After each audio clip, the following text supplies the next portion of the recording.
어떤 사람이 현 시대를 특징적으로 이야기하면서 현대는 세 가지가 없는 시대다, 그런 얘기를 합니다. 첫째는 무관심을 이야기했습니다. 자기 이익과 기분에 맞는 사람에게는 관심이 있지만 그렇지 않은 사람에게는 관심이 없다는 겁니다. 타인과 공동체에 대한 관심이 약해져 가고 있다는 겁니다. 현 시대의 특징이 자기 자신에게만 집중되어지는 그런 모습들이 있다는 거지요. 타인과 공동체뿐이겠습니까? 가정 안에는 혹시 무관심이 없는지요? 부모와 자녀, 부부 간에도 무관심이라는 벽이 만들어져 가는 경우가 있다라는 겁니다. 경계해야 할 것입니다. 나 자신에게 피해가 없으면 이웃이 어떤 일을 당해도 상관이 없다는 겁니다. 다행이라고 생각하는 것이죠. 무관심은 오늘 현 시대의 큰 위기입니다. 두 번째는 인센시빌리다, 무감각함을 이야기합니다. 옳고 그름에 대한 감각이 무뎌져 가고 있다는 겁니다. 그렇죠, 여러분? 옛날에는 도무지 허용할 수 없는 일들이 오늘은 당연하다는 듯이 받아들여지는 일들이 많습니다. 뭔가 옳다 그르다라고 하는 절대적인 기준을 가지고 이야기하지 못하는 시대가 되어져 가고 있다는 겁니다.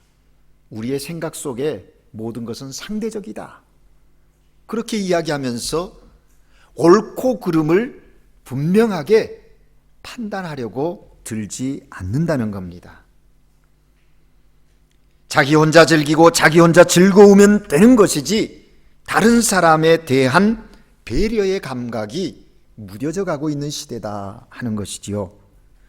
함께 사는 사회에서 윤리적 감각이 둔해져 가고 있습니다. 큰 위기가 아닐 수 없습니다. 여러분 삶의 현장인 아베잔에다 저도 가끔 신방 가면서 차를 몰고 가거든요. 주차하기가 보통 힘든 것이 아닙니다. 아예 멀찍이 좀 비어있는 곳에 주차하고 걸어서 가는 게 일상인데 급한 일이 있어서 그 안을 주차하려고 가보면 몇 바퀴를 돌아도 안 나와요. 운 좋게 싹 나가면 거기 그렇지, 하나님이 나를 또 긍휼히 여기셨구나 하고 주차할 수 있어요. 그런데 몇 바퀴를 돌다가 눈에 들어오는 모습이 하나 있습니다. 앞서 주차한 사람이 조금만 더 신경을 써서 주차했더라면 한 대 정도 더 들어갈 수 있는 공간인데 다른 사람 주차하는데 편할 텐데 다른 사람에 대한 배려의 감각이 없는 겁니다. 내 차만 세우면 되겠다라는 생각인 거죠. 이게 무감각이에요. 그뿐입니까? 저희 교회 화장실을 여러분 사용하시죠? 혹시 그런 일 당하신 분 있는지 모르겠어요. 급한 일이 있어서 앉고 보니 화장실이 없는 거예요. 얼마나 당황스럽겠습니까? 왜 그렇습니까? 앞서 사용하신 분이 마지막 썼더라면 다음 사람을 생각해서 좀 수고스럽더라도 화장실을 갖다 거기다가 두었으면 그 다음 이 사람이 당황스럽지 않았을 텐데 하는 생각을 갖는 거지요. 손을 닦는 휴지, 거치대도 보면 목사가 유심히 또 관심 있게 보면 늘 하시는 분이 하는 것 같아요. 그게 꼭 그분이 해야만 하는 겁니까? 비어 있으면 조금만 더 신경을 쓰면 할 수 있는 일 아니겠는가 하는 겁니다. 그렇습니다, 여러분. 오늘 이 시대의 특징이 무감각해지고 있다는 거예요. 또 하나는 이 시대의 특징은 에르시아, 인에르시아, 신 에네르히아, 무기력함을 이야기하고 있습니다. 나 혼자 열내어 충성하면 무슨 소용이 있겠느냐? 나 혼자 바르게 산다고 해서 이 세상 달라질 것이 있느냐? 그러면서 에이 모르겠다, 될 대로 되라, 포기하고 무기력하게 살아간다는 것이죠. 도전하기를 싫어합니다.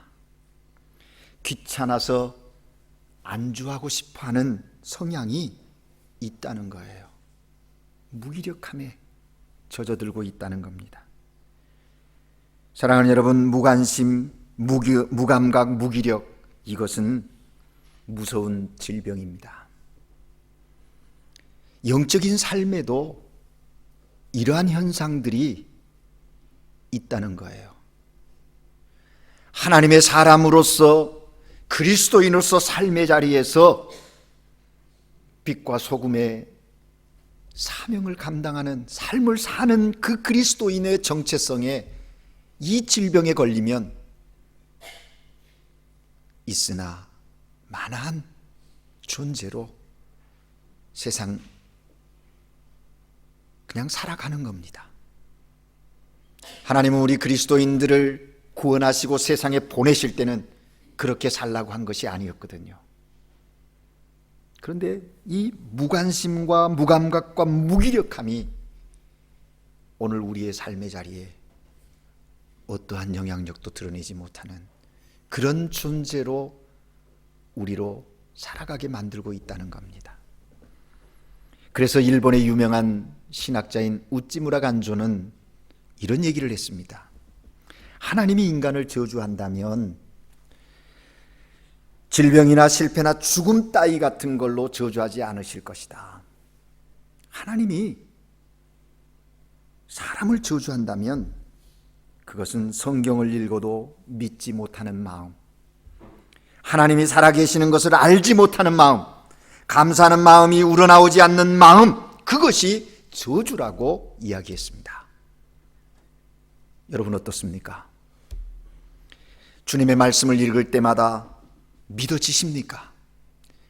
하나님의 살아있는 말씀으로 여러분 가슴을 뜨겁게 하고 있습니까? 성령께서 우리의 마음을 어루만지심을 말씀을 통하여 느끼십니까? 어두운 눈이 열려 그 말씀의 진리를 깨닫는 여러분이십니까? 삶의 자리에서 하나님의 살아계심을 경험하고 계십니까? 삶의 자리에 일어나는 여러 가지 일들을 보면서 감사하는 마음이 물씬 풍겨나는 믿음의 삶을 지금 살아가고 계십니까? 그러면 여러분은 행복한 사람이요, 능력 있는 그리스도인으로 삶을 살고 있다는 겁니다. 사랑하는 여러분, 이러한 현 시대의 특성과 유사하게도 예수님이 복음을 전하는 그 시대에도 그런 유사성이 있었던 것 같습니다. 그래서 예수님께서 그 시대의 사람들을 비유로 말씀하시는데 오늘 우리가 읽은 본문의 내용입니다. 그 시대 사람들이 무관심함과 무감각과 무기력함 속에 사로잡혀 있어요. 그것을 깨뜨리기 위해서 하나님은 세례 요한을 보내셨고 친히 하나님의 아들 예수 그리스도를 세상에 보내셔서 외치셨건만 저들은 관심이 없었습니다. 응답하지 않았습니다. 그리고 주신 능력대로 힘있게 살아가지 못했어요. 그러한 모습을 보고 예수님께서 저들을 향하여 이야기를 하십니다. 이 세대의 사람을 무엇으로 비유할까? 무엇과 같은가? 31절에 말씀하시죠. 그러면서 시장에서 놀이를 하는 어린아이들의 놀이를 비유로 말씀하셨습니다. 어린아이들이 장터에 앉아서 놀이를 하는데 몇몇 아이들은 어떤 놀이를 해도 불만이 있어 보였습니다. 결혼식 놀이를 하자고 하고서 피리를 불어도 춤을 추지 않습니다. 장례식 놀이를 하자고 하면서 곡을 해도 가슴을 치며 우는 울음이 없었다는 겁니다. 예수님이 이 모습을 보시면서 이 세대가 이런 모습이다, 이 모습이다 라고 말씀을 하신 겁니다. 사랑하는 여러분, 피리를 불 때 춤을 추어야 복됩니다. 피리와 춤은 기쁨을 표현하는 것이고요, 곡에 맞추어 가슴을 치는 것은 슬픔을 표현하는 대표적인 방법입니다. 거기에 맞장구를 쳐야 한다는 거예요. 그런데 예수님 당시의 시대 사람들은 거기에 맞장구 침이 없었다는 겁니다. 옛날 탈곡하는 방법 중에 도리개질이라는 것 있습니다. 제가 어려서 시골에 살아서 그 도리개질 하는 것을 보았습니다. 저희 부모님이 들깨라든지 콩, 수수를 추수하면요, 넓은 마당에 펼쳐놓고 도리개질을 합니다. 근데 그 도리개질이 쉽지가 않아요. 그런데 옛 어른들이 하시는 말씀 있었습니다. 도리개질을 할 때 고개만 끄덕거려주는 구경꾼이 있어도 힘이 난다. 훨씬 도리개질이 수월하다. 그렇게 말씀하곤 하셨습니다. 진짜 그럴까 했는데 그렇습니다. 여러분, 어떤 일에 마음을 같이 하면 훨씬 일이 쉬워지고 힘이 나고 효과가 있음을 경험하게 됩니다.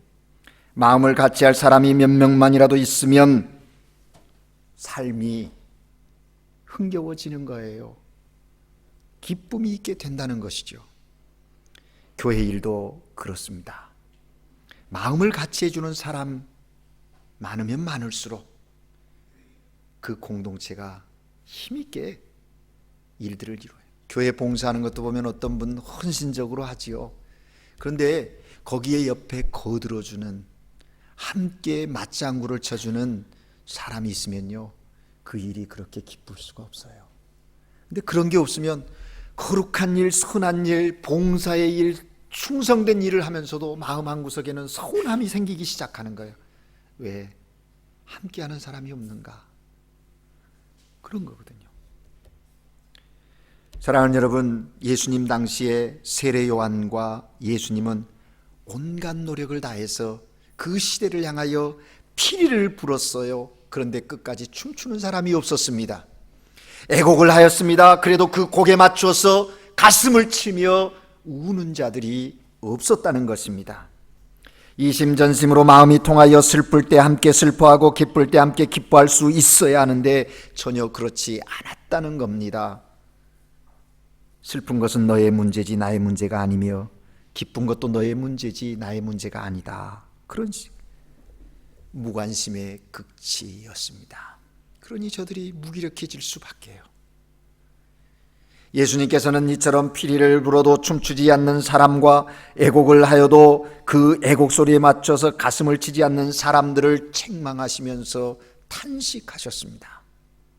예수님의 탄식의 소리가 오늘 본문에 들려지고 있는 거예요.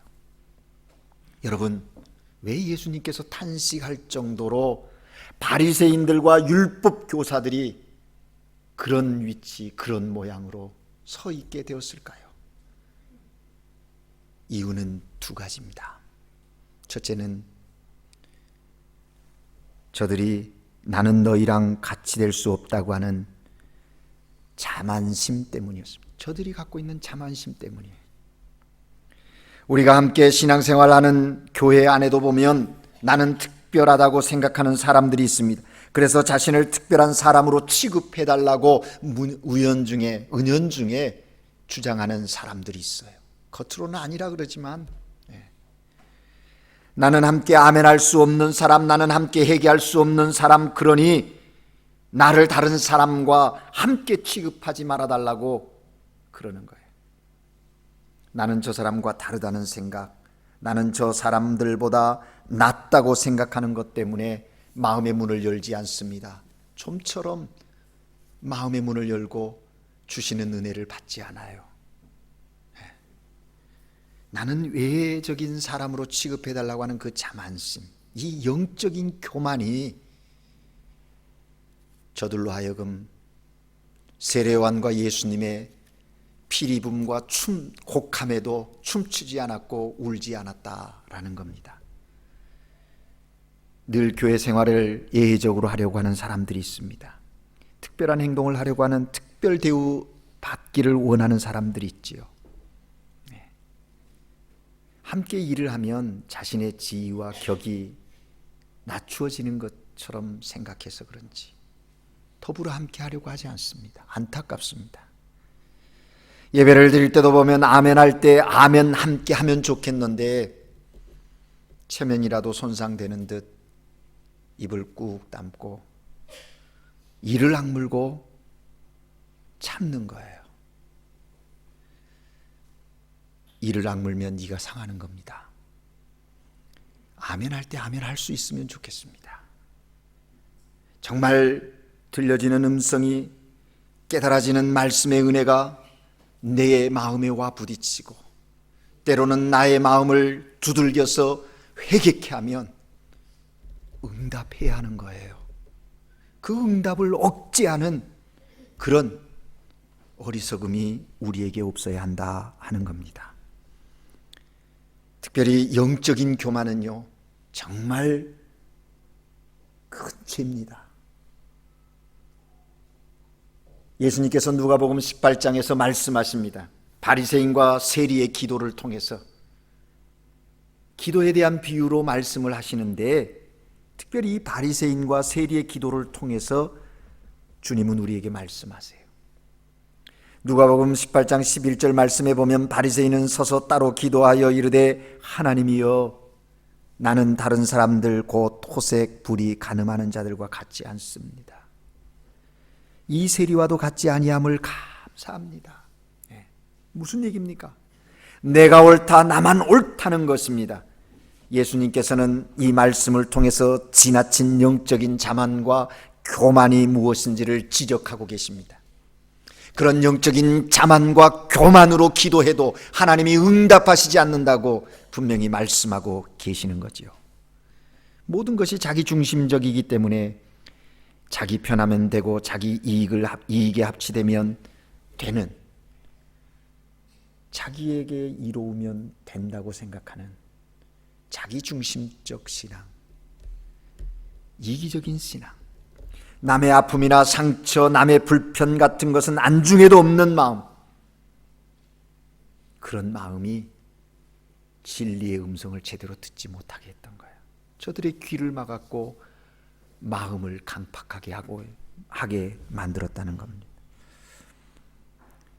피리를 불어도 춤을 추지 않고 애곡하여도 울지 않는 것은 자만심 때문에, 영적 교만 때문이라는 거예요. 어떻게 해야 합니까? 이러한 자만심과 영적 교만함을 내려놓고 겸손하게 하나님께 나아가야 합니다. 겸손으로 응답해야 합니다. 거기에 능력이 나타나는 것이죠. 둘째 이유는 뭡니까? 믿음으로 받아들여야 하지, 믿음으로 받아들이지 않음 속에 저들의 문제가 있었다는 거예요. 삶의 상황과 사건들을 믿음으로 받아들여야 하는데 저들은 언제나 믿음으로 받아들이지 않고 그 사건과 상황을 비판적인 관점에서 보는 데 익숙해져 있었다는 겁니다. 우리의 영적인 삶의 중요한 원리입니다. 비판이 좋은 것 같지만 비판이 생명을 살리는 것이 아니에요. 믿음으로 보는 훈련을 해야 돼요. 어떤 일이든 사건이든 믿음 없이 받아들이면 오해를 낳을 수가 있습니다. 오늘 본문 말씀에도 보는 것처럼 세례 요한이 금욕적인 생활에 대하여 예수님께서 말씀하시죠. 33절에 뭐라고 말씀하시죠? 세례 요한이 와서 떡도 먹지 아니하고 포도주도 마시지 아니하매 저들이 뭐라고 말했어요? 귀신 들렸다. 띠에네운 데모니오, 귀신이 들렸다라고 얘기했다는 거예요. 세례 요한의 생활을 믿음으로 보면 얼마나 고귀한 것입니까? 그렇게 못한 것이 아쉬울 뿐인데 그런데도 불구하고 그들은 귀신 들렸다고 평가절하하면서 비판하고 있는 거예요. 비난하고 있는 거예요. 그뿐이었습니까? 그랬던 그들이 34절에 보면 인자가 와서 먹고 마시매 너희 말이 보라 먹기를 탐하고 포도주를 즐기는 사람이요 세리와 죄인의 친구로다 하니, 예수님께서 먹고 마시며 죄인들을 가까이 하니까 저들이 뭐라고 비난해요? 먹기를 탐하고 포도주를 즐기는 사람이다, 세리와 죄인들의 친구다. 무슨 얘기입니까? 세속주의자, 어찌 네가 하나님의 아들이라고 말하느냐, 메시아라고 말할 수 있느냐, 이렇게 비난했다는 겁니다. 여러분, 우리는 이러한 모습을 보면서 생각합니다. 이렇게 해도 저렇게 해도 믿음의 눈으로 보지 않으면 모든 것이 비난거리가 될 수 있다는 거예요. 이래도 나쁘고 저래도 나쁘고 어떻게 해볼 도리가 없습니다. 언젠가 목회자들이 모여서 훈련을 받으면서 쉬는 시간에 한 연세 많으신 목사님이 목회자들 모여 있는 자리에서 이런 얘기하는 것을 들은 기억이 납니다. 도대체 어느 장단에 어떻게 하라는 것인가? 목사가 젊으면 경험이 부족하여 불안하다고 말하고, 목사가 늙으면 시대에 맞지 않아 희망이 없다고 얘기한다는 거예요. 목사가 잘생기면 제비 같아서 위험하다고, 또 몇 사람이나 홀릴까? 못생기면 품위가 없어 틀렸다고 이야기한다는 겁니다. 좋은 집에 잘 살면 사치한다고 말하고 못 살면 축복도 받지 못한 목사라고 치부한다는 것이죠. 좋은 차를 타면 어려운 사람들은 생각하지 않고 목회자가 과소비한다고 이야기한답니다. 나쁜 차를 타면 장로님들과 교인들에게 사랑받지 못한, 그래서 변변치 못한 목회를 하니까 저 정도 차밖에 타지 못한다고 말한다는 겁니다. 11조에 대한 설교를 하면 돈만 하는 목사로 몰아붙이고, 11조에 대한 설교를 안 하면 가르치지 않는 무책임한 목사라고 책망한답니다. 잘못을 지적하여 책망하면 목회자가 너무 냉정하다고,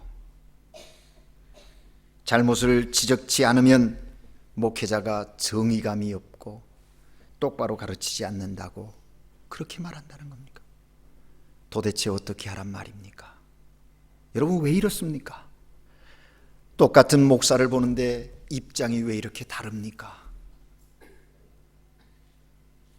무엇으로 보느냐, 어떤 시각으로 보느냐 하는 것이죠. 믿음의 눈으로 보면 요한의 금욕 생활도 꼭 필요한 것이고, 예수님께서 보여주신 잔치를 베풀고 죄인들과 함께 먹고 마시는 즐거움, 그 기쁨의 생활도 귀한 것 아니겠습니까? 그러니까 공동체 안에서 그리스도인들이 금욕적인 생활, 또 기쁨의 생활 누리는 것, 그것들에 대해서 쉽게 정지하고 판단해서는 안 된다는 거예요. 정말 믿음의 눈으로 바라볼 수 있는 그런 사람들이 되어야 한다는 것이죠. 믿음 없이 보는 사람들은 이래도 나쁘고 저래도 나쁜 것이죠. 매사를 믿음 없이 보는 사람은 아무리 귀한 것을 보고 은혜되는 것을 보아도 소화해내지 못합니다. 문제는 어디 있는 거예요? 타인에게 있는 것이 아니라 자기 자신에게 있는 겁니다. 그걸 알아야 돼요. 문제는 나에게 있구나. 내 믿음 없음을 회개하고 믿음의 눈으로 보려고 하는 훈련들을 계속해야 성숙한 그리스도인 된다는 것이죠. 성공한 사람의 7가지 습관이라고 하는 훌륭한 책 많이 들었을 거예요. 그 저자가 누구입니까? 스티븐 코비라는 사람이에요. 이분이 젊었을 때 뉴욕에서 전철을 타고 사무실을 향하여 출근했더랍니다. 아침 시간이고, 그래서 이제 사람들이 다 조용히 앉아서 책들을 보고 신문 보고 음악을 들으면서 가는데, 스티븐 코비도 책을 읽으면서 사무실을 향해 가는 거예요. 그런데 어느 한 정거장에 이르니까 아버지와 아들이 탔는데, 마침 스티븐 코비의 옆자리가 비어 있어서 그 아버지와 아들이 그 옆자리에 와서 앉더랍니다. 앉자마자 이 어린 아들이 아버지의 옷깃을 잡으면서 징징대면서 울기 시작하는 겁니다.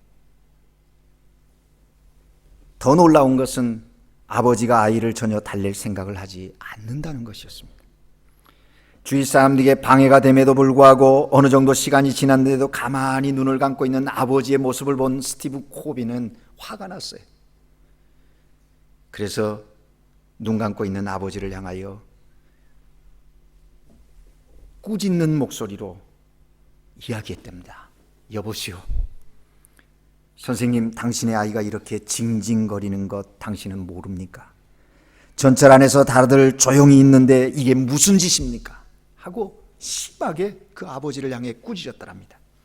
그러자 이 아버지가 눈을 번쩍 뜨더니 마치 이 아이가 보채는 것을 이제 막 발견했다는 듯이 미안합니다 라고 사과를 하더랍니다. 양식이 없는 사람 아니었습니다. 그리고 이 아버지가 스티븐 코비에게 계속 말하는 겁니다. 죄송합니다. 우리가 방금 병원에서 나오는 길인데 이 아이 엄마가 1시간 전에 죽었습니다. 제가 도대체 무엇을 어떻게 해야 할지 몰라 정신이 나갔습니다. 미안합니다. 이 얘기를 들은 스티븐 코비가요, 큰 충격을 받았습니다. 그리고 훗날 그의 책에 이 사건을 기억하면서 이렇게 기록해놨습니다. 이 30분을 더 가며 아이가 우는 그 소리가 자기를 전혀 방해하지 않았다고요. 그렇습니다, 여러분. 우리가 어떤 시각으로 보느냐가 중요한 거예요. 중요한 거예요. 우리가 믿음의 시각으로 볼 때 모든 것을 긍정적으로 볼 수 있게 되는 겁니다. 미운 사람도요, 믿음의 눈으로 보면 사랑할 이유가 있어요. 사랑할 이유가 있어요. 우리가 경험하지 않습니까? 사람이 미워지면 잘해도 밉고 못해도 밉습니다. 그러나 사랑하는 사람이면 이래도 좋고 저래도 좋은 것 아니겠습니까?